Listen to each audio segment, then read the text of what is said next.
It's Marie Shadows. This is day 3 of me going live on marieshadows.substack.com. As you guys know, hope you guys can join in the chat.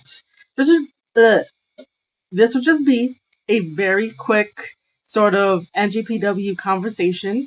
I kind of wanted it to sort of be a live stream. However, whenever I do my live streams, I always try to make sure I hit at least an hour or 2 hours on a live stream just because I want to give people value and I want more people to come in to talk about professional wrestling and to chat in the chat. And I didn't think like maybe a 30-minute session, even though this could probably turn into like an hour session, but like a 30-minute session wouldn't be very beneficial for my viewers over at youtube.com/Square Circle Podcast, even though they would have the opportunity to either get a membership from me and or get or send in super chats. Not really get super chats. I get the super chats. They send it in.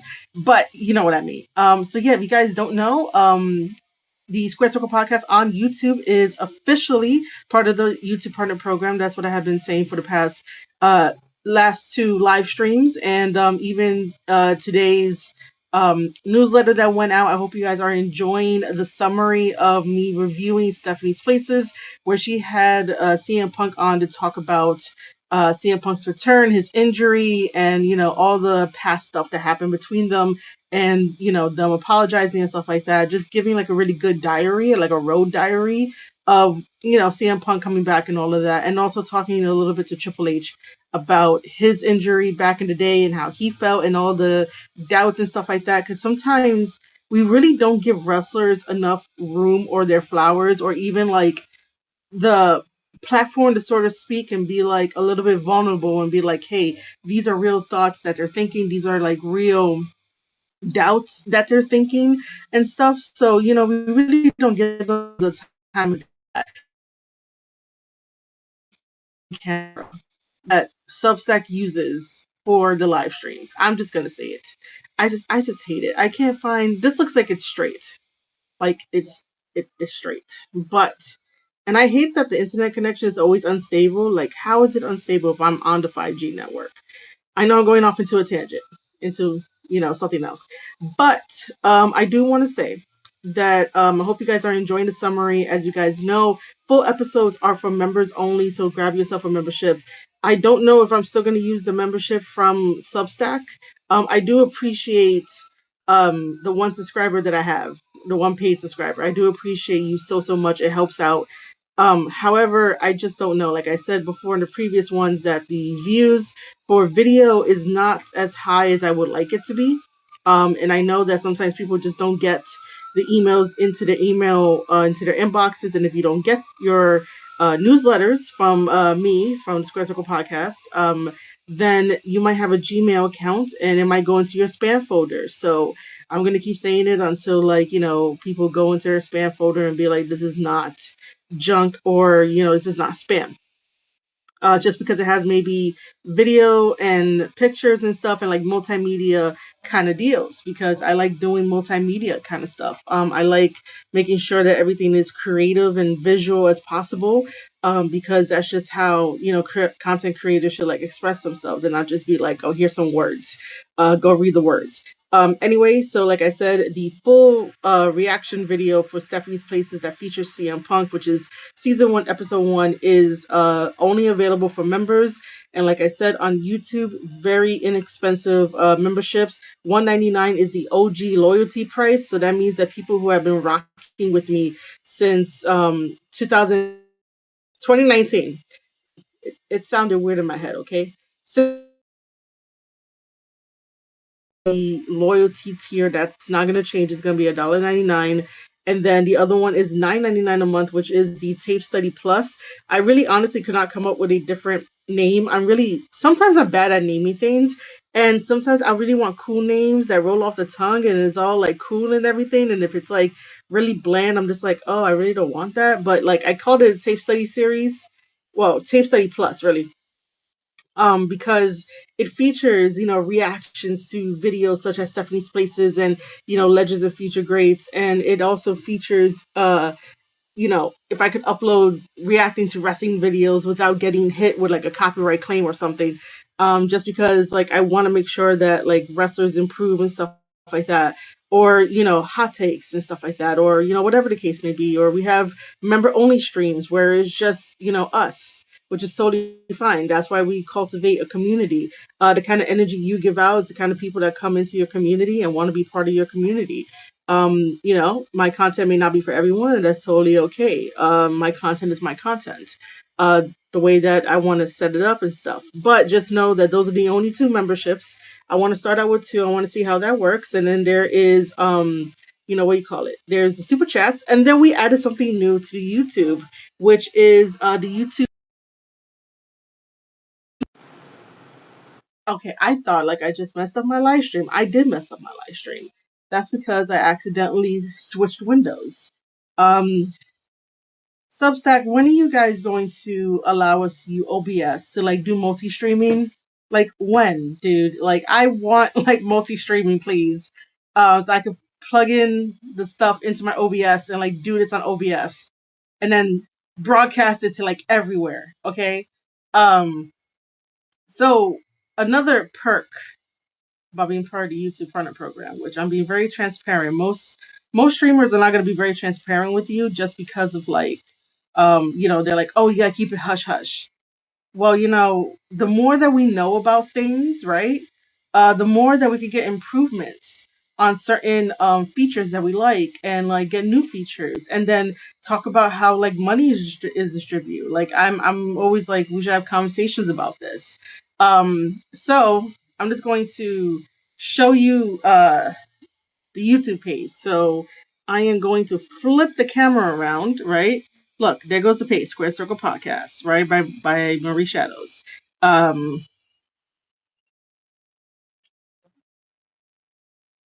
And so this is how the membership looks for those that are in the Tape Study Plus era section. And then badges, the emotes. These are really old emotes that I created. You really can't see them that well on here. But yeah, you get the emotes. If like if 2 people sign up to become members to the Square Circle Podcast, we could unlock a lot more emojis and a lot more emotes as well. That's the thing. And then as you can see, there's 2 videos behind, which is this is the full video of me reacting to it, and then the birthday stream, I just decided to put my birthday stream behind there. But yeah, these are the 2 there. This is the membership part. And then when we do store, these are all part of my Fourth Wall website. So you guys can go and get merchandise, whatever you like. If you like mugs, journals, this is my favorite. This is the Trust Me Bro source that I made because we're all tired of all of the journalists in the wrestling community over on Twitter being like, trust me, bro, I got it from my source, but I can't tell you what my source is because that's burning the bridge. Don't you know anything about journalism 101? Like, oh my God, I studied journalism for a week and they said you can't reveal your sources. Which, by the way, and I'm just making fun of it because it's so stupid that these people will get online and use the fact that they have a supposed journalism degree or they study journalism as part of their degree, and it's like you guys use it for convenience when people push back against the narrative that there is something wrong. Okay, so for example, this just popped into my head, so just like indulge me for a bit. If we know, I can't even line this up straight. If we know that 1 + 1 = 2, and we see something online that doesn't add up to the number 2, and you tell me that 2 + 3 = 2, I'm going to be like, oh, there's something wrong there. I'm going to call bullshit. That's what I'm going to do. So that's what these wrestling journalists do most of the time, is that like they put out something, they get pushback, and then all of a sudden it's like, I have a journalism degree. I know how to, do journalism, and I can't reveal my sources. And it's like, I don't think we're asking for you to drop a name, because most likely it's a grunt from one of the wrestling companies that like no one's really gonna care about. But if you are gonna be citing something, saying that like somebody from a company told you the numbers or ratings to something, should you not like include the source or where you got it from? You could be like, a worker in, well, I can't really say a worker. Now, how crazy would it to be like a worker in the finance department? Or you could be like, I talked to a financial advisor at Warner Brothers Discovery. He gave me a little bit of an insight into the ratings and blah blah blah blah blah. Right? If anyone is on any earning calls. Like I would think that, names would get thrown around because the person that's on the call would be like, I'm such and such. And these are, my findings, and this is what we're talking about and stuff like that. That's how we know names of like CEOs, and that's how we know names of, financial advisors, because people, tell their names that wouldn't be like burning the source, you know, just show the work and whatever info you get it from, and if you need to cite other things, then cite it. I remember a time growing up, and in school they used to drill that, especially for like academic works. They're always like, you gotta cite where you get your information from. So if you're doing like a history paper, you gotta cite the sources of where you come up with that theory, and like, why do you think that is, and have these supporting features, well, sections really, for your like academic papers and stuff like that. And I think that goes through true for journalism, but nowadays it's more like, to get people off of your back, you have to be like, oh, I can't reveal my source. I can. That's burning bridges. Yes, because we care about the grunt that you're talking to that says whatever they want to say, and they always whine and cry about why they're never moving up in the company. Yes, because that source is a really powerful source. And I say this to sort of segue to something really quickly before we get into New Japan Pro Wrestling, is that on Twitter today, if you guys were watching SmackDown yesterday, and if you guys saw the promo between Charlotte Flair and Tiffany Stratton, that was really brutal to really watch and really hear. I understand that Charlotte Flair is the heel going into this match at WrestleMania to fight against Tiffany Stratton's championship title, and I understand that Tiffany is the babyface. And sometimes wrestlers who are a babyface don't necessarily get to have the freedom that a heel will have. That's why most wrestlers would want to be a heel, because they get a lot of freedom when it comes to their promos. And baby faces have to, stay baby faces, meaning that like they have to be like the goody two shoes. Maybe not like 100% goody two shoes, but like they have to be like the good, pure sort of hope and light as they, say their promo. But that Chicago crowd was not allowing Charlotte Flair to say anything. And I think that we have come to a point in time where we don't really need Charlotte as much as I am a Charlotte fan.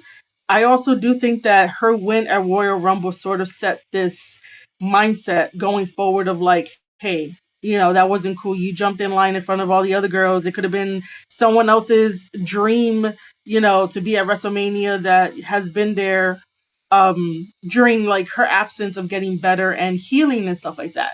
But once the promo turned personal and weird, and people are talking about it online, but I do call into question all the dirt sheets that supposedly got that quick info to say that the Charlotte Flair and Tiffany Stratton promo went off script. And then now people would see that and apply that. And most of them have been saying that, like, oh, but Charlotte has always been going off script, applying it to Charlotte as if like it's always her fault.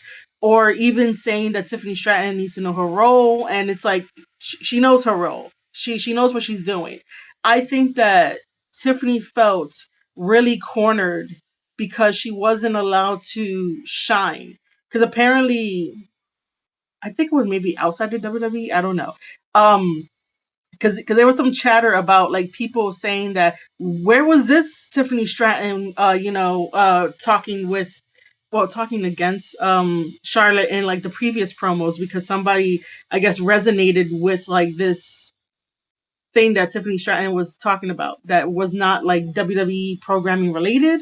So people were like, oh, where is this Tiffany Stratton? So I think that Tiffany felt that she was cornered, and sometimes when we're cornered, we say some shit, and sometimes you got to run and get out of there before you get your nose broken.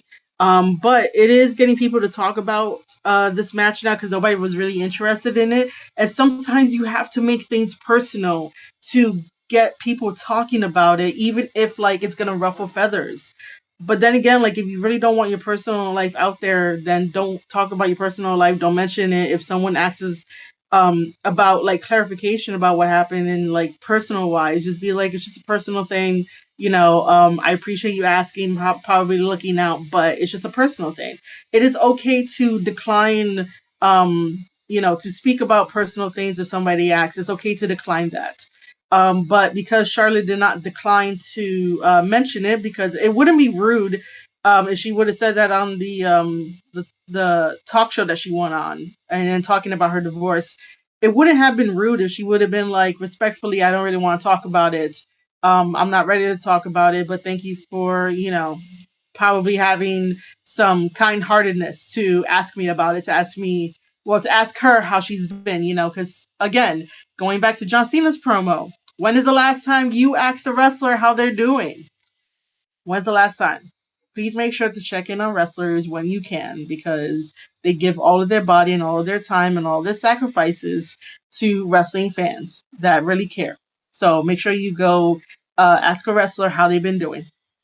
So I bring that up because, I bring up the whole entire like Charlotte Flair thing and whatnot because, again, I questioned the journalists of like how fast they got that information. Nobody is going to be texting them like Speedy Gonzalez to be like, hey, this is the information. They went off script. What? Are you going to like confirm that? Like, are you going to double source that? Like, the big boss Triple H is the one that will probably be like, yeah, that's true or not true. Like the grunt that you're talking to within WWE, like, it's probably their opinion and probably what they feel, maybe what they observe. But like, if they're not there, like being a fly on the wall, then like I would question that piece of information, how valid it is. But that's just me. That is the conversation on Twitter currently. It's that. I think that's all the conversations right now on Twitter. But yeah, let's talk about New Japan Pro Wrestling, because New Japan Pro Wrestling, as you guys know, I love New Japan Pro Wrestling. I defend that company through and through, and that's basically the bulk of like my whole entire Square Circle podcast. In a time where everybody is talking about WWE, there's a lot of competition there, and I'm going to be very, very honest. There is a lot of competition within the wrestling space as independent wrestling content creators that basically talk about WWE. I could be one of those. I love WWE. I would love to work for them again one day. I really would. But I would just be putting out more content into the atmosphere, and it'll be different from everybody else. I know that, just because like I like breaking down professional wrestling matches and I like really talking about it and whatnot. Like, for example, the match with Penta versus Nathan Frazier, that was a really good match, even though some people were like, look, they're doing the flippy stuff too, but AEW only gets the short end of the stick. No one really says the short end of the stick except for me, but you know what I mean. Like, they always do that kind of stuff, but it's like Phoenix and Nathan Frazier understands what it means to be professional wrestlers, and how to space out the flippy stuff and not try to flip. I can follow you and then like look you in the eye. What? That's good for like a transition move. That's not good for like, oh my God, my opponent can't see me, so I'm just going to just flip and roll around and bam, I'm right in his face. Like, what? No, that doesn't make sense. Use that for a transition move. Like, so that way you could like instead of sidestepping, you could just roll your ass away. Anyway, so I lost my train of thought with the whole entire like getting off topic in a way. Oh, that even though I would approach talking about WWE differently, I would still think that my stuff get lost in the sea of everybody else that is making WWE content. That is why I used to make AEW content, but I really don't. Everyone thinks that, like, I just hate AEW and I'm anti AEW and whatever AEW does is bad. No, it's not whatever AEW does is bad. That's part of it. But I want them to get better, and I just don't want them throwing shit to the wall and being like, yes, this is wrestling. When no, it's not. It's becoming like GCW and death matches. It's becoming nonsensical stories. It's becoming stop start momentums, and that has been going on forever. It's becoming tournaments galore. It's becoming let me go buy out New Japan guys. It's becoming a lost identity. And that's what myself and others in the community always talk about. And it's like, we need to have this conversation. But people who latch onto AEW as if they are like the be all end all of things, and that's their personality, makes it difficult for people to really want to invest their time into AEW and maybe try it out and become a new potential viewer.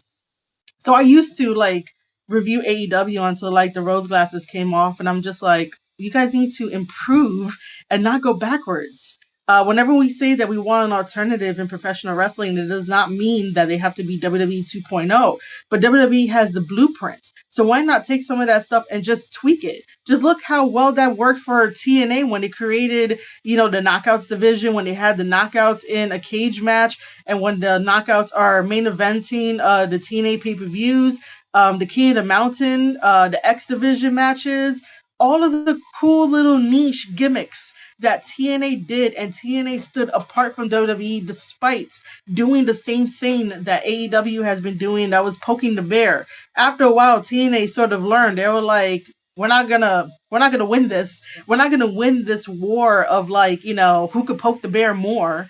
So they decided to just do their own thing and stop focusing on WWE. And now look, that we have a wonderful partnership that I extremely love. So I don't do AEW content anymore. I just really talk about how they could improve. I don't do much TNA content as much as I would like to. And I do MLW content. And then, like I said, the bulk of my stuff is New Japan Pro Wrestling. Now, why does this matter? Because if you saw today's event, which was New Japan Pro Wrestling's Sakura Genesis, because right now in Japan it's Sakura season, which is like the cherry blossoms on the tree and stuff like that. It looks great. So, Sakura Genesis, it makes sense. Anyway, I have yet, and I will say this, I have yet to really watch the event. However, I am always tagged by my wonderful fans in what do you call it? The Twitter post. I don't know why I'm losing train of thought here, but I'm always tagged in the results and stuff like that, and I could get a good grasp at where we're going, what we're doing, and what's happening. And so I'm just like, what are we doing, New Japan? What are we doing? Listen, I love New Japan. I really do. But I just don't know what we're doing here. I really don't. And I think thinking about this, I was like, I can't believe doubt had entered my mind. And I know that if I say what the doubt was, the haters are going to be probably celebrating. But then again, who's part of the YouTube partner? Who's a YouTube partner? I am. Thanks to everybody, including the haters that have supported. So, like I said, I can't believe that one of the doubts was, what would the Square Circle podcast be without New Japan Pro Wrestling? It will still be everything else. It'll still be, tape study series where we watch wrestling and break down matches. And I really want to do that still. YouTube will give me a hard time, but other places won't give me a hard time. I don't know who is signed up to Twitch and who signed up to Kick. Just so that way I can have my fan bases there as well.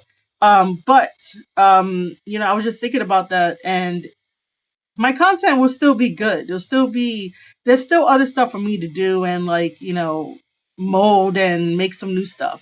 If it ever came to it that New Japan is really not changing for the better, And I thought we were changing for the better, but I don't know, man. So that was like one doubt that came in. And of course I might like have to revisit this to see what happens. But for me to be transparent with you guys and like, share this side of like content creation and thinking about stuff and seeing how wrestling for like New Japan is evolving, to share that. That's why, I'm sharing it. Okay, so let's get into the results. And also the participants for the Best of the Super Juniors. Um, you know, there's a whole sea of talent out there, but for some reason, it just doesn't feel like New Japan thinks this through for like giving us a balance. If that makes sense, because for some reason, I just want to be like the partnership with TNA, WWE, and Pro Wrestling Noah is really good, really beneficial. It really is. I just think that because New Japan Pro Wrestling doesn't want to invest again in doing New Japan strong weekly shows, that this is the effect that's happening, because I personally believe that New Japan strong weekly shows helped out New Japan Pro Wrestling so much that it gave fans a reason to go to all the shows. So like they'll go to all the tapings, and then like after 3.5 weeks, the fourth week is usually like pay-per-view day, and people will go to the pay-per-view, and then like there'll be like sellouts, and people will understand New Japan Pro Wrestling a little bit better, understand New Japan Pro Wrestling wrestlers a little bit more better, get to know the Japanese wrestlers a little bit more better, because New Japan is very niche. And no matter how many times I tell the world about New Japan Pro Wrestling, it's not really breaking through. It doesn't feel like it's breaking through. It might be breaking through. I don't know. You guys have to let me know. But it doesn't feel like it's breaking through. So, and I know that reading headlines is not the best thing to do, but we're going to read headlines. Eventually, I'll pick out the matches I really want to see and then like do a podcast review on it. But other than that, like these are quick, just quick things. We'll talk about the match card kind of quickly. So, the United Empire, we had the Great O'Khan versus ELP. If you guys don't know, ELP came back from getting what do you call it? Cancer treatment. He's in remission for whatever he had. So he came back into wrestling, and he won the NJPW TV title. I personally don't think we need the NJPW TV title if it's not going to translate to getting more subscribers to NJPW. I still have my subscription to NJPW World. It is roughly around $9.99, so $10 a month, and I have it because I keep up with New Japan Pro Wrestling. I talk about New Japan Pro Wrestling with you guys, and we also watch New Japan Pro Wrestling shows too together. That's why I keep asking like who has Twitch and who has Kick, so that way I can know. So the Great O'Khan dethrones ELP. First question: why? What is this gonna do? The Great O'Khan is great. Like I love the Great O'Khan as a wrestler. He's really good. He's really, really likable around Japan. He's also the guy that saved a little girl that went into the bathroom at the subway station. Her mom was waiting on the outside, and the drunk guy went in there, and like some terrible things could have happened. But he was there to save the day, and they gave him like an award, and also I guess a key to Japan, that kind of thing. They awarded him very, very nicely. So the Great O'Khan is very well liked in Japan. Now giving him the NJPW TV title, I don't know. That title is contested in matches 15 minutes or less, because it is considered to be a TV championship title, similar to what like WCW had. I think WWE had, like a TV title. Even though we watch it on the website. So I don't know about that. I don't know why they gave the Great O'Khan the title. That's why I would be like, why? The second thing that I want to talk about is there was a 6-man tag. So New Japan Pro Wrestling still has what do you call it? The 6-man tag titles, which is the never open weight 6-man tag, 3 belts. So a 3-man team. Can't believe I can't remember the damn like name. Anyway, House of Torture has it. So Bullet Club War Dogs, which is the combination of Drilla Maloney, uh, Taiji Ishimori, and I believe Robbie Eagles. I'm sorry, not Robbie Eagles. Oh my god, don't get on me for that. Okay, so no. Gabriel Kidd. There we go. That was the third person that I was missing. Okay. I am totally messing this up. Someone's gonna tell me that I should probably watch the show before like doing all this stuff, but it doesn't matter. Okay, so yes, it was Maloney, Kidd, and Taiji Ishimori. Those should have been like the 3.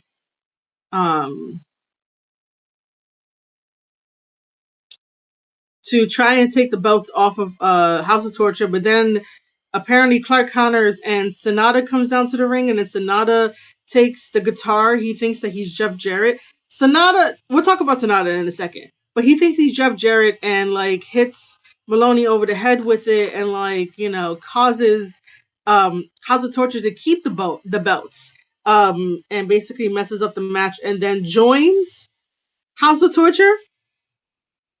I don't understand this, and I know that we're leading to a Bullet Club Civil War.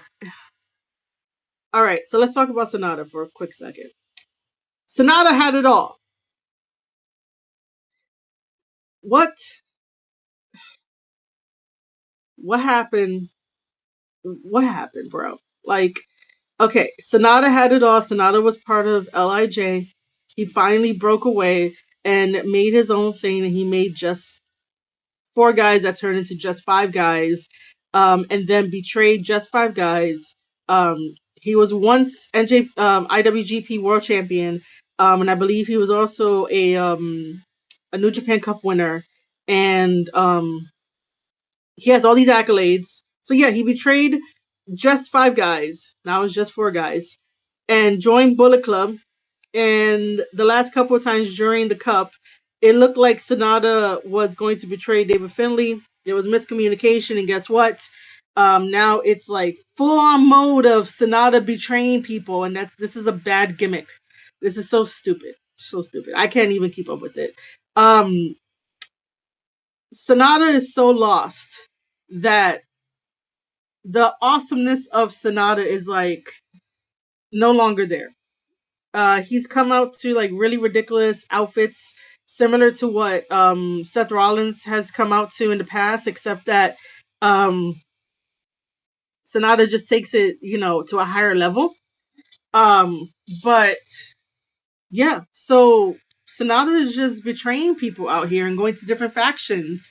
And New Japan Pro Wrestling just put out a video to explain to the fans like who's in what faction. And now I don't only have to update it to be like, well, Sonata just turned on Bullet Club War Dogs to join House of Torture by way of Bullet Club, because House of Torture is not even part of Bullet Club. Like, it's so infuriating. It really is. And I have not watched the 2 videos explaining the differences between House of Torture and Bullet Club War Dogs that they have on NJPW World and also on YouTube.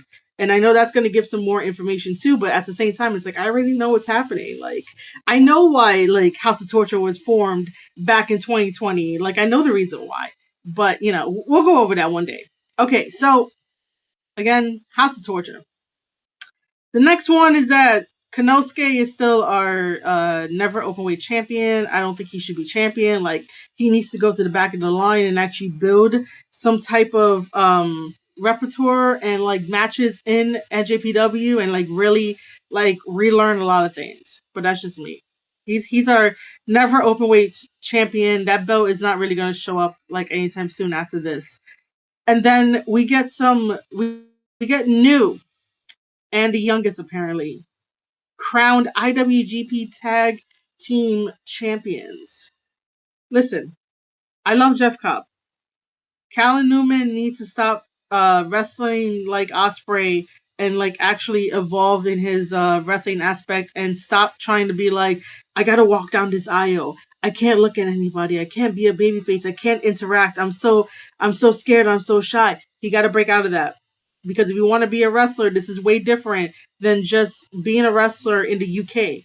Because UK wrestlers can't really like stand on their own 2 feet when they come into American wrestling and Japanese wrestling, because you really do have to show your emotions. You have to like act everything out. You have to be your own actor. You have to like do a lot of things that no one is going to direct you to do, but it has to feel like natural and stuff like that. The way you act in front of a camera, the way you present yourself, the gear that you have, like all the presentation. Like presentation is everything in professional wrestling, and if you're still going to act like a scared kid, it's not really going to work out. And again, I love Jeff Cobb. Jeff Cobb is amazing. Jeff Cobb should be in the title picture, meaning the IWGP World Heavyweight Championship title, or at least the Global Heavyweight Championship title, not Tag Team Championship Gold. Even though I know that they paired these two together, meaning Jeff Cobb and Callum, because Callum needs the help. He needs the guidance. But if he's not changing as much and still trying to do the Osprey moves, then it's like, bro, are you even listening? And that might sound harsh from me, and it might get me blocked. But I care about a wrestler's future in the business. You cannot rely on somebody else before you. You can probably do some of the moves, not every single of the moves, but you got to find who you are as a professional wrestler, as a character. If you're not doing that, then you're doing yourself a disservice, and just call it a hobby. Like, this is pro wrestling for a reason. You have to be professional. You have to find your own footing for it. But Jeff Cobb does not need tag team gold. He needs to go after one of the big titles before he ends up wanting, because I don't know what he wants, before he wants to end up going somewhere else and accept another offer. I just think that sometimes New Japan Pro Wrestling takes a little too long on these guys that have been there past 5 years. If they've been there like past 5 years, at least give them some of the freaking title belts, like what they used to do before all the management changed. Because then it felt like, people had a sense of like, I got to go after this because of this belt. And this is what this belt means. Most of the belts now, over the past, I don't even know, maybe 3 years. I don't know. My brain wants to be like 3 years. That's like safe date. I don't know. But it feels like most of the titles have been watered down. And I don't understand why. And I probably know how, maybe. But it's just like, yo, why are they watering it down? But yeah, that's my take on that. So Tsuji basically defeated Evil. I'm not sure if it was a clean match. Apparently, Evil said that he is going to have a clean match. If you guys don't know, Tsuji does have a twin. The twin is smaller than Tsuji, which is hilarious to see. But yeah, Tsuji's twin brother helped him out to retain the title, and he still has the Global Heavyweight Championship title. And his next challenger is Yuya Uemura, which is not bad. It's not bad. It's just okay. It's okay.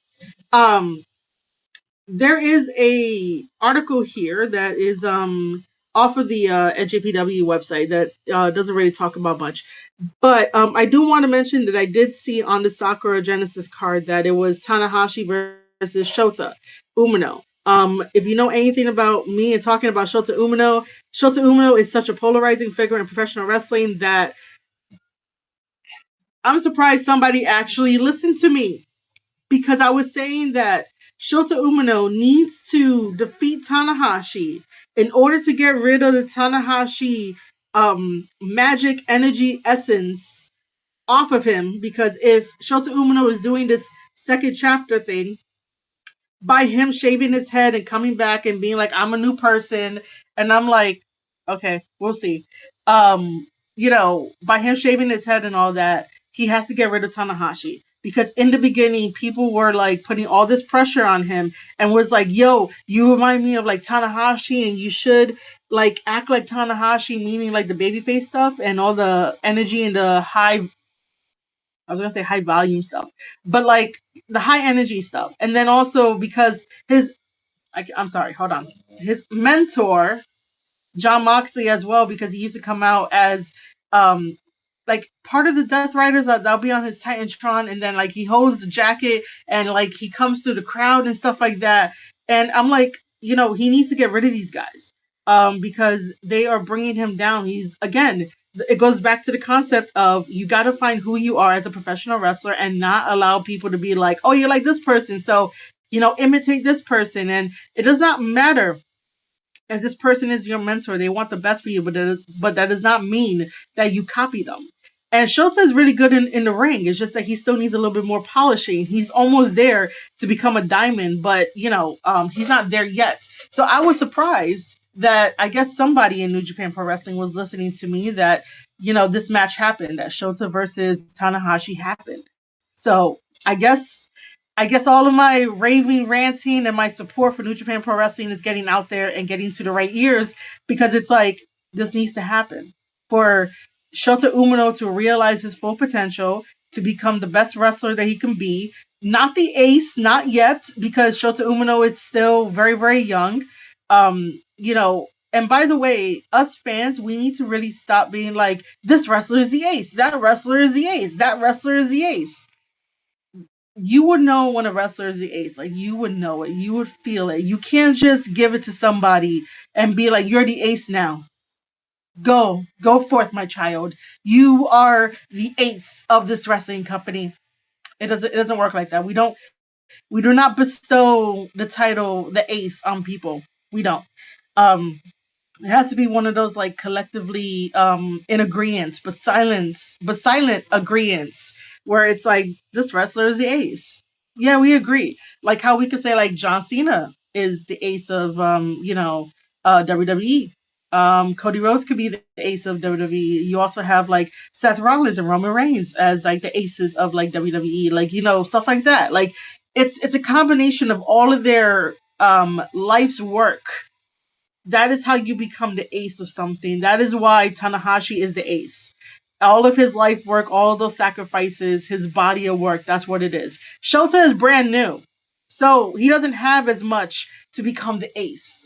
So please stop calling him the ace. Don't give him any ideas.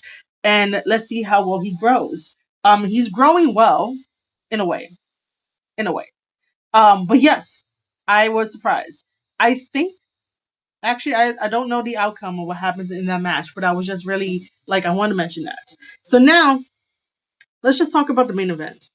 The main event had Hiroki Goto, which is our IWGP World Heavyweight Champion, versus David Finlay, the leader of Bullet Club War Dogs. And, David Finlay had a wonderful, hype about him and his promo and stuff like that. Of course, Hiroki Goto is the one that is always going to be built on determination, ambition, and he's gonna his promos are more done in the ring, meaning his in-ring storytelling ability, his in-ring wrestling ability. So that's where like the difference is in terms of like promo battles and like how they feel and all that kind of stuff. It's very, very different.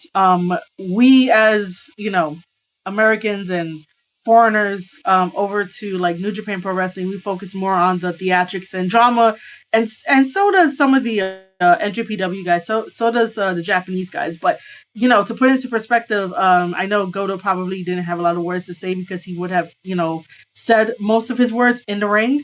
I know it was probably a damn good fight. Because both of them can deliver. Goto is that company man that you put all your trust in.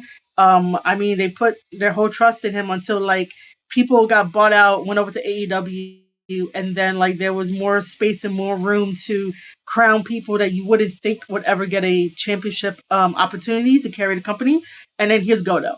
Goto has been there, sacrificed a lot. The same thing with David Finlay. David Finlay has sacrificed a lot, and all he has to show for it is tag team gold and the never openweight championship title, I believe, and then also the global heavyweight championship title, and then I wish he would have gotten the IWGP World Heavyweight Championship title, but unfortunately Goto has it and retained.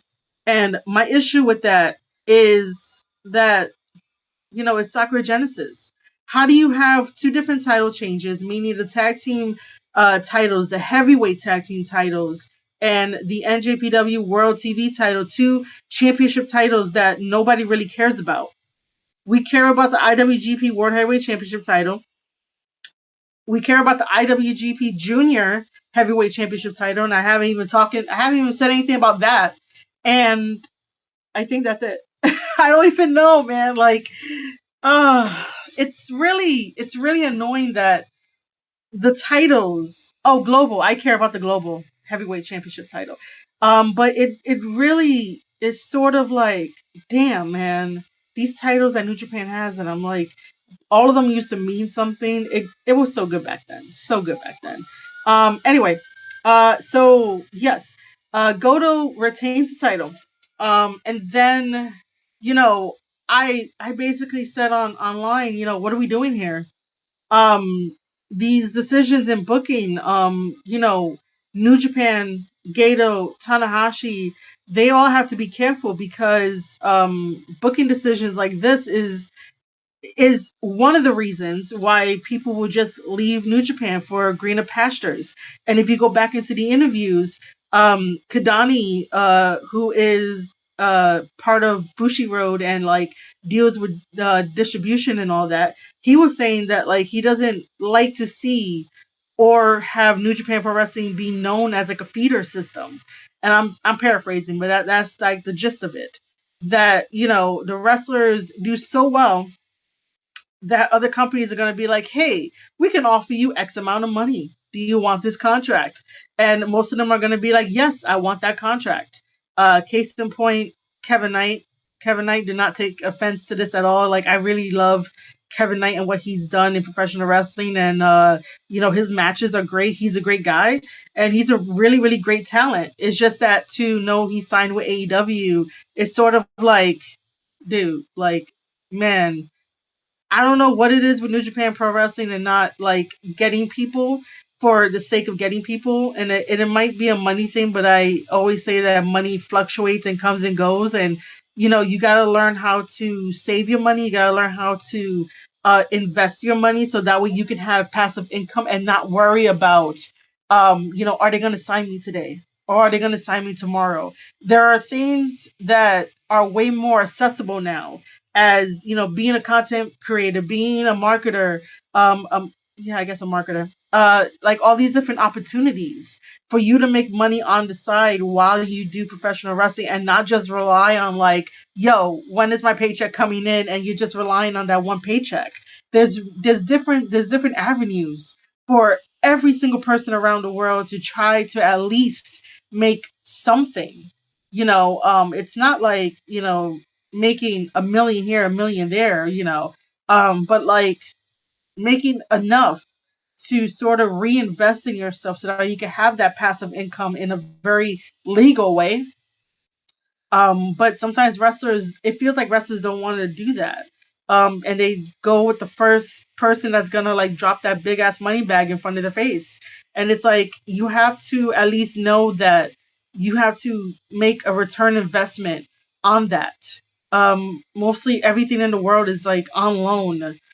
Even if you feel like it isn't, but sometimes it is, especially when you have like a business to run, a really good business to run. It's on loan until you like can make a profit and can stand on your own 2 feet, and everybody gets well paid and well fed. You know what I mean? Like everyone is at the table, everyone is putting in the effort. There's no I in team and stuff. But sometimes I just don't understand New Japan Pro Wrestling.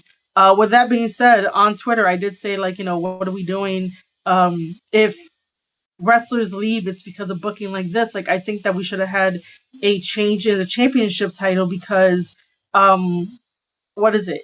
On the 9th, like in a couple days time, it's gonna be NJPW, not Resurgence, Windy City Riot.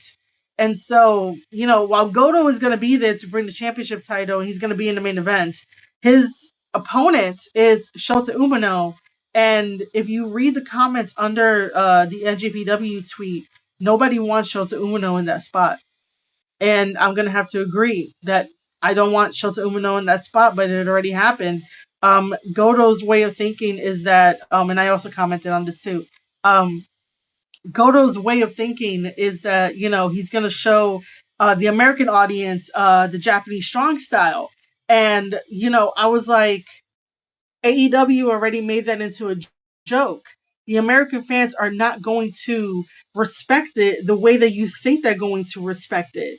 And it's like, you guys are not paying attention to what's happening over here when your Japanese coworkers come over and work for AEW. Just ask Ishii. Ishii is on a complete losing streak. It doesn't matter if he won like one or two times, and if they're in a tag team, it really doesn't like truly count, because they're not like an established tag team. If they were an established tag team, then I'll let it go. But if they're not an established tag team and they do a tag team match like, you know, on Saturday, like today, and then we never see them again until 3 months later and they team up again. And the story that AEW is trying to tell you is that on the last Collision 3 months ago, they were a tag team. And oh my God, they won. So they're going to be a tag team again. No, that's not how that works. So, you know, Ishii is like losing so much on AEW programming, and he always goes back, and he goes back for the bag, and he's ruining what it means to be the Stone Pitbull. And I can't be here to defend him because I'm like, oh my God, no one is really going to listen. No one's really going to care about the past, because people care about the present and the future. And the same thing with like Shibata doing Shibata things, by sitting down cross-legged and like slapping each other, and it's becoming a joke because it's overexposed. So for Goto to be like, I'm gonna show the American audience strong style, Japanese strong style. Maybe if this was like pre-pandemic, then yeah, maybe we'll have a little bit more respect. Or even during the pandemic when we had the NJPW strong weeklies and the pay-per-views, and fans were starting to, you know, become fans of New Japan Pro Wrestling and New Japan Strong and respecting the Japanese culture. But nowadays it's not like that. And it's like it's so innocent. You know, it's so innocent. Goto is very innocent, man. And I don't mean innocent as in like, you know, he doesn't like, he's not like a child, but innocent in that, like, you know, he doesn't pay attention to what's happening over here. So it's one of those things. But does Shota Umino need to be in the main event over at Windy City Riot? Not really. Shota Umino lost. He lost I don't think he was in G1, but he lost to David Finlay for the New Japan Cup, and it was like, why is he getting a title shot? This is what doesn't make sense about story consistency, because at the end of the New Japan Cup, David Finlay went over to Shota Umino and was like, hey, I can teach you how to be a winner like me. I can teach you all this stuff. You know, you should follow me. Like, I'm very paraphrasing. But, you know, he was really like, yo, you could join up with Bullet Club War Dogs. But then all of a sudden, now he gets a title shot out of nowhere just because they had to fill the main event when that could have been somebody else. And if anybody wanted to know who I would have put there, I would have definitely put, who would I have put? Who's on the roster that, like, you know, could just automatically go in there? Honestly, I don't know. We're gonna have to circle back to that because nobody on the roster is popping up on my mind for him to go in there and get a title shot, because like New Japan Pro Wrestling has been doing this like overhaul in like baby steps, and they're missing stories and continuity, and it's just like everybody else is preoccupied with something else that's not the big title, you know. That's not the big title. I'm really trying to think. You know what? A first time ever, a first time ever, I think that Yoshihashi should have challenged Hiroki Goto at Windy City Riot for the IWGP World Heavyweight Championship title. Yes, because Yoshihashi and Goto have been through it all. They have been one of the best tag teams, heavyweight tag teams in New Japan Pro Wrestling. They carried New Japan Pro Wrestling. They carried that tag team division for years. And your bestest buddy now holds the biggest championship title of the company, the IWGP World Heavyweight Championship title. And they did not think to be like, yo, Yoshihashi, go out there and go challenge your boy and just have a classic match at Windy City Riot. Whoever wins, whoever wins. It doesn't matter. But I think that that would have been the best bet. So that way they can set up the next angle to challenge whoever wins at Windy City Riot, so that because they're gonna come back over to Japan, they're gonna go back over to Japan, so to do that.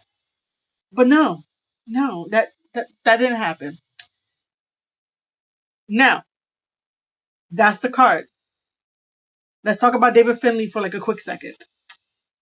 First of all, I would like David Finlay to be on my podcast, the Square Circle Podcast, to be interviewed. One of these days, I would love to have him on and chat with him about everything New Japan Pro Wrestling, Bullet Club, War Dogs, all that kind of stuff. Still waiting for a reply. Just want to put that out there. I know he is super busy, and I also would love to interview the rest of Bullet Club, War Dogs as well.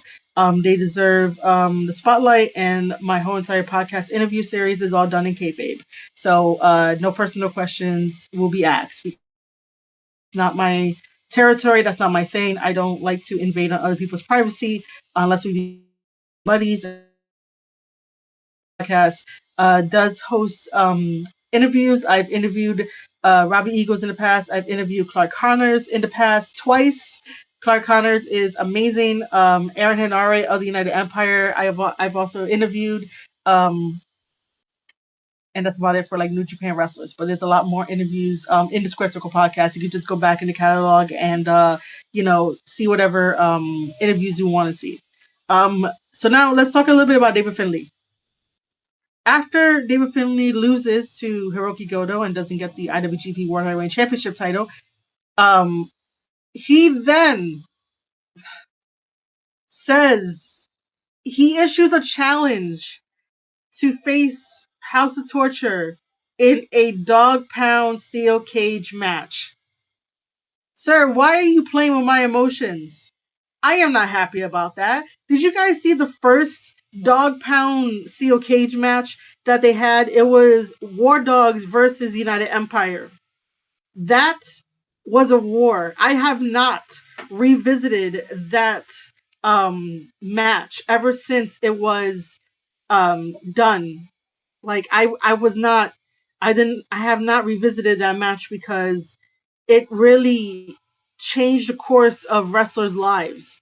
There's a reason why Alex Coughlin is not wrestling anymore. Like he got super injured and he had to retire, unfortunately. And Alex Coughlin was a damn good wrestler that could have had a really good life in wrestling. Really good career, I should say. Career, not life. He probably already has a really good life anyway. So it ended his career prematurely. Aaron Henare almost died in there by getting his head busted open and almost bleeding out. But they taped him up, and his ancestors, his Maori ancestors, was flowing through him to finish that damn match. That guy, got me all scared. And I'm like, no, we're not doing this again. That's because Japan is not really used to hardcore stuff unless like you're going to a promotion that specializes in like hardcore stuff in a way. But like New Japan Pro Wrestling is more like traditional. You got to get it done in the ring. 1, 2, 3. Win by pinfall, submission, count out. Not necessarily trying to kill each other in a ring, in a cage match. And so yeah, David Finlay has issued a challenge to House of Torture to basically have another dog pound steel cage match. Am I ready for that? No, I'm not ready for that. Do we need that? No, we don't need it. Is it going to happen? Yeah, it's going to happen. Whether I like it or not. Will I watch it? Yes, I will watch it. Will I review it? Yes, I will review it. However, I do think that after this match, somebody is leaving because you don't go to this extreme if nobody's leaving. But that's just my theory on it. That's just a theory. You know, that's what I think through observation. No insider knowledge on that. I just think that if you're gonna issue such a devastating match, and this is different because it's not like WWE where WWE is like you're gonna go one on one with your opponent and like Hell in a Cell. It's not like that because we know that it's a gimmick match. We know that we're gonna see them like in 6 months time. Like it doesn't mean like they're gonna go what do you call it, jump ship to another company or whatever. But in New Japan, because the whole entire thing of getting doing hardcore matches is relatively new, and to put so much emphasis on something like a dog pound steel cage match, you just know that something's up. I like to trust my gut a lot and my intuition and everything that I know since I like work in the business and like seeing stuff behind the scenes and I just know a little bit more. But again, no insider information. But I just feel like after this, basically, uh, somebody's leaving, but I don't know who's leaving. That's the thing. I just have this feeling because again, you wouldn't really issue this unless like it was the be all end all, and you even though like you would think that because it's a cage match, you could get House of Torture in there and they're not gonna like end up leaving and you can do all the shenanigans that you want. But the significance behind the first one sort of sets a precedent about what these type of cage matches mean for a New Japan specific setting and not no other wrestling promotion. Now the last thing that I want to talk about before I wrap up, and it is the Best of the Super Junior 32 entrants revealed. Because again, New Japan, what are we doing? What are we doing, New Japan? What are we doing? Um, so the 32nd annual Best of the Super Junior tournament kicks off on May 9th in Chiba. Shout out to Chiba because Chiba, whoever listens to me in Chiba, Japan, thank you so much. As 20 of the best junior heavyweight wrestlers in the world would do battle in 2 blocks of round robin competition, building to the finals in, I probably might mispronounce it, but OTA, Japan, June 1st.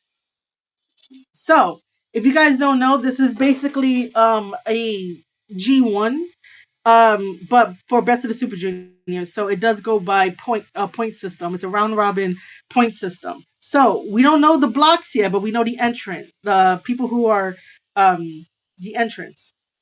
Yeah, sounds weird. So El Desperado is in here, Master Wado is in here, Hiromu is in here, Kushida is in here, Taguchi is in here, Yo is in here, Kevin Knight is in here, Ninja Mac is in here, Kosei Fujita is in here, Robbie Eagles is in here, Taiji Ishimori is in here, Bushi is in here, Francesco Akira is in here, Clark Connors is in here, Sho is in here, Yoshinobu Kanemaru is in here, Dragon Dia, I believe that's how you say his name. He's from Dragon Gate.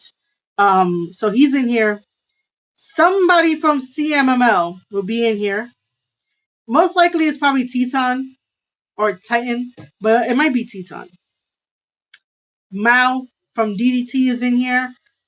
We have one entrant from AEW, which is sort of a good thing, but also a bad thing because I would have accepted, I'm going to say that again, I would have accepted more AEW competitors for the Super Juniors because it is really unfair that Tony Khan has all these wrestlers, even wrestlers that make the weight for being a Super Junior for Japan, and all we get is Nick Wayne and nobody else.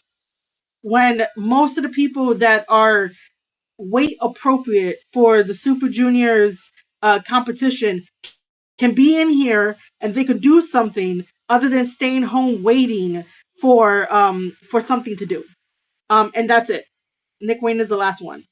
Now, first of all, there are a lot of reoccurring names that I think that should not be in here because it is past their time, and I'm so sorry that, it might sound really harsh, but like, what new stuff can we do? Like, I love Hiromu. Hiromu is one of my favorite wrestlers in New Japan Pro Wrestling, but why is he in here? He's always part of like Best of the Super Juniors. Like, we need new talent and to make sure that the Super Junior division is healthy. El Desperado is the champion. He shouldn't even be in here. I just have this pet peeve that champions should not be in a tournament. They shouldn't. Taguchi is in here, and I love Taguchi, and Taguchi is like the ultimate coach and veteran. I totally get it, but we need somebody. We need somebody new. Kushida is the same way too, and I totally get it that most of these guys probably never won a Best of the Super Juniors, but what are they doing differently that can convince me now in 2025 that they can be a potential winner for the Best of the Super Juniors 32? What could it be? What have they done to convince me that they could be a potential winner? The same thing with Yoshinobu Kanemaru, who's part of House of Torture. What can he do to change my mind that he could be a winner? The same thing with Bushi. Bushi is amazing, but the way that New Japan has booked certain people from certain NJPW factions doesn't really get my hopes up of like, oh, he could be the one. That person could be the one. I'm excited to see the new names. I'm excited to see Kevin Knight again in here because, like I said, Kevin Knight is a really good wrestler. For everybody out there that keeps saying who, he's a damn good wrestler. Okay, he's a damn good wrestler. I always love Robbie Eagles. Robbie Eagles is amazing. Master Wato, I'm happy that Master Wato is in here because Master Wato is one of the best. Somebody might be like, no, he's not. He's really good. He came back from injury, but before injury, man, Master Wato is definitely one of the guys to look out for. Kosei Fujita is also a good wrestler. Yo and Sho, we've seen them before.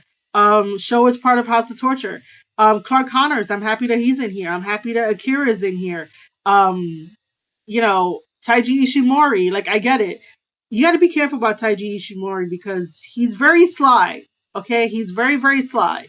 Like I said, Nick Wayne is in here. I don't really watch Nick Wayne matches. I really don't. I don't get it. I don't get him. But I will see what he's all about. Mao, I've only seen clips of Mao. So I really don't know. This is gonna be like a treat. Dragon Dia, I've never seen any clips. And then we don't know who the CMML guy is gonna be, but like I said, most likely it's gonna be Teton. I haven't said anything about Ninja Mac. That's because of like, no disrespect to him. He's really, really good, but overall, I would like sometimes constant wrestlers to be on New Japan to build up to certain tournaments so it makes sense, and then inside the fans' mind it could be implanted that, oh, maybe this person could win because they showed up.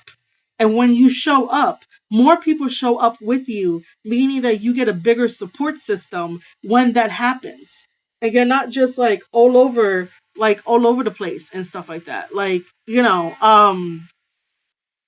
but yeah, Best of the Super Juniors starts in May 9th, which is next month. I would definitely hope to see like some of the new faces. Basically have some matches in New Japan Pro Wrestling now that Sakura Genesis is behind us. And start showing the fans why they're in Best of the Super Juniors.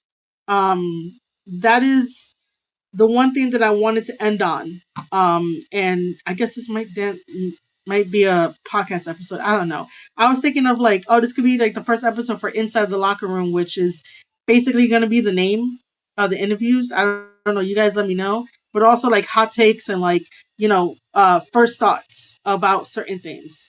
But yeah, I would definitely say again that I would have probably liked some other AEW wrestlers in here. That fits the weight for the Best of the Super Juniors just because we could get a variety of different things, open up the markets to different wrestlers and stuff like that. Like, this partnership is like, we'll give you one guy. Okay. We'll give you one guy for a tour. We'll send them back. Oh, it's 2 months already. We'll give you another guy. You could have him lose on AEW. The partnership is not strong. The partnership just feels one-sided. I have a whole entire collection about about this whole stuff, about the one-sidedness. But yeah, that's gonna be everything from me talking about New Japan Pro Wrestling. I hope you guys enjoyed it. Just as a reminder, the Square Circle podcast on YouTube is fully live. We have memberships. Whenever I go live, there's the ability for super chats. And now we just added my fourth wall merchandise onto youtube.com/Square Circle Podcast. If you want to join and get a membership, I have been putting up member-only videos, such as Stephanie's Places, where I do a full reaction and commentary of the whole entire show. So head over to youtube.com/Square Circle Podcast /join. So that way you guys can get a membership. It helps out the whole entire Square Circle Podcast project. Because I realized after 6 years of doing this, and I started in 2019, that it's a big ass project. It's always changing, subjects to change, and there's always something different happening in wrestling, and we're changing with the times. So it's a big ass project. So if you want to get, more thoughts, more behind the scenes, member only stuff, like, this is only the beginning. Like, I love you guys so much for joining me, for looking at the lives, listening to me, and sharing my videos and helping us get to the YouTube Partner Program. Like, I really love you guys. So that's available. The summary video for Stephanie's Places is out on YouTube as well. And I like doing these. I like going live on Substack and just talking and basically giving you my raw opinion thoughts. And again, you guys can leave comments. I answer all comments. I talk to people. Like, I just love interacting. So make sure to leave a comment, leave a like if you want to. And if you are new and you're just seeing this video, just sign up to marieshadows.substack.com. It is free. It's a free newsletter that includes wrestling takes and podcast episodes and a lot of cool, fun stuff. And by the way, just a couple more reminders. Today is April 5th. MLW Battle Riot is tonight. I will be reviewing MLW Battle Riot live with a member of the wrestling community, aka Dos Evil. I guess I will make him the leader of the IWC. He might not like that, but it'll be great. I'll let him know during the live stream. So Tuesday, April 8th at 6:30 p.m. Eastern Time, I will be live on youtube.com/Square Circle Podcast. The only YouTube channel and the only place I'll be live, youtube.com/Square Circle Podcast. I'll be live at 6:30 p.m. April 8th on a Tuesday talking to Dos Evil about MLW Battle Riot. So I hope to see you there. And then on April 21st, Dos Evil and I will be collaborating again. We're going to be collaborating with some MLW stars. And I believe that's going to just be a recording. But I'm letting you guys know that now because I want to get it hype. And it's going to be a very, very fun recording. That is what's coming up soon. The next Stephanie's Places, episode 2, will hopefully be done sometime this week. And that will be up. Again, the full video will be members only. The summary video will be for free, non-members. But I encourage you guys to get a membership and support the Square Circle Podcast because I love you guys. And all this is because of us, because we all work together. With that being said, ladies and gentlemen, thank you for tuning into a live stream right here on marieshadows.substack.com. Sign up for free, and I will see you guys in the next one talking about professional wrestling. Enjoy your weekend, and we'll talk soon. Bye.